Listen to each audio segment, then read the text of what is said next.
वजीर आईटी और बल्दी रजमुनस के तारक रामाराव ने वाज़ेह किया कि वो सिंगारेनी कॉलरेज कोयले की कानों की निजीकारी की मरकजी हुकूमत की साजिश को नाकाम बनाएंगे। वजीर केटीआर ने कहा कि वो सिंगारेनी कंपनी के मजदूरों और तमाम सियासी जमातों के साथ मिलकर इस कंपनी को निजीकारी से बचाने के लिए तहरीक शुरू करेंगे। केटीआर ने कानून साज असेंबली में कहा कि 2004 से 2014 तक रेत से 39 करोड़ 40 लाख रुपए की आमदनी हुई है। कांग्रेस के दौरे हुकूमत में सालाना 4 करोड़ रुपए भी आमदनी नहीं होती थी।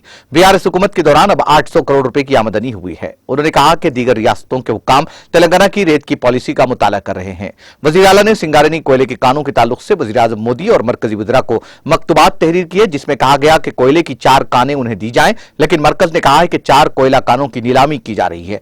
हम तमाम कारकुनों से कहना चाहते हैं कि जरूरत पड़ने पर हम जद्दोजहद करेंगे और हम मरकज की साजिश को नाकाम बनाएंगे जो सिंगारेनी की निजीकारी का मनसूबा बना रहा है। हम कारकुनों और तमाम सियासी जमातों को साथ लेकर तहरीक का आगाज करेंगे। సింగరేణి మరి బొగ్గు గనుల విషయంలో గౌరవ ముఖ్యమంత్రి గారు స్వయంగా ప్రధానమంత్రికి అదే విధంగా కేంద్ర మంత్రులకు కూడా ఉత్తరం రాశారు సార్. రాసి సింగరేణిలో ఉండే 4 బొగ్గు గనులను ఏ రకంగానైతే గుజరాత్ మినరల్ డెవలప్మెంట్ కార్పొరేషన్ కు నామినేషన్ పద్ధతిలో అక్కడ గనులను అలాట్ చేసినారో అదే పద్ధతిలో మాకు కూడా ఇవ్వండి, మా సింగరేణి సంస్థలో మీ వాటా కూడా ఉంది, మాది 51%, మీది 49%, ఖచ్చితంగా ఇవ్వండి అని కోరాం సార్. కానీ కేంద్ర ప్రభుత్వ నిష్క్రియాపరత్వం వల్ల వాళ్ళ వివక్ష వల్ల ఈ రోజు ఆ 4 బొగ్గు గనులను కూడా ఆక్షన్ పెడతాం, వేలం పాటలో మీరు కూడా పాల్గొనండి అని చెప్పి చాలా నిర్లక్ష్యంగా సమాధానం చెప్పారు సార్.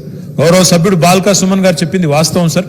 కుట్రపూరితంగా కేంద్ర ప్రభుత్వం సింగరేణిని కూడా సిక్యూనిటీగా చేసి తన అనుయాయులకు అస్మదీయులకు కట్టబెట్టే కుట్రలో భాగంగానే సింగరేణికి కూడా గనుల కేటాయింపు లేకుండా చేసే ఒక కుట్ర చేస్తున్నట్టుగా మేము భావిస్తున్నాం సార్. తప్పకుండా సింగరేణి కార్మికులందరికీ శాసనసభ వేదికగా ప్రభుత్వం తరపున మాటిస్తున్నాం సార్. అవసరమైతే ఎంత దూరమైనా పోతాం, ఎవరితోనైనా పోరాటం చేస్తాం, కానీ సింగరేణిని ప్రైవేట్ పరం చేయాలనే కేంద్ర ప్రభుత్వ కుట్రను, భారతీయ జనతా పార్టీ కుట్రను ఛేదిస్తాం, తిప్పికొడతాం. మొత్తం అవసరమైతే కార్మికులను కలుపుకొని, అవసరమైతే అన్ని రాజకీయ పక్షాలను కూడా కలుపుకొని ఉద్యమానికి కూడా శ్రీకారం చుడతాం సార్. ఎందుకంటే ఉద్యమంలోంచి వచ్చిన సంస్థ మేము, ఉద్యమంలోంచే రాష్ట్రాన్ని సాధించుకున్నాం.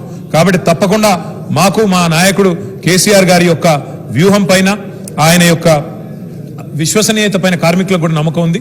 కాబట్టి తప్పకుండా ఆ విషయంలో వారు అనుమానపడాల్సిందేమీ లేదు. తప్పకుండా ప్రభుత్వం కమిటెడ్ గా ఈ ప్రయత్నం నిర్విరామంగా చేస్తుంది, అనుమానం అక్కర్లేదు సార్.